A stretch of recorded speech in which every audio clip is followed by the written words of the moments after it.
আমাদের আঁকাবাঁকা পাথরঘাটা মুন্সিগঞ্জ দেখেন, আমি এখানে একটু জায়গা কিনেছিলাম।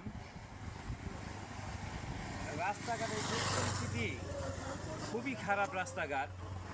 এই যে রাস্তা দেখেন, এই যে রাস্তাঘাট ভেঙে মনে আপনার কী অবস্থা, একটা গাড়ি যেতে পারে না ঠিক মতো, একটা এদিক দিয়ে মনে আপনার মানুষ কত কষ্ট করে এই রোডের জন্য। সরকারের কাছে আমার বিশেষ অনুরোধ, এমপি মন্ত্রীরা কি করেন আমি জানি না, এমপি মন্ত্রীদেরকে আমার পক্ষ থেকে ওনাদেরকে বলা হচ্ছে এই যে রাস্তাঘাটগুলো উন্নত করার জন্য, ডেভেলপ করার জন্য, ঠিক আছে। এই যে রাস্তা, আঁকাবাঁকা রাস্তা, আমাদের খুবই কষ্ট হয়। বন্ধুরা, আপনি বেশি বেশি করে আপনি শেয়ার করুন, আপনি দেখুন, আরও এটা প্রচারণা করে দিন, আমাদের এলাকাটা শুনে উন্নত হয়। এটা একটু আপনাদের কাছে বিশেষ অনুরোধ আমার।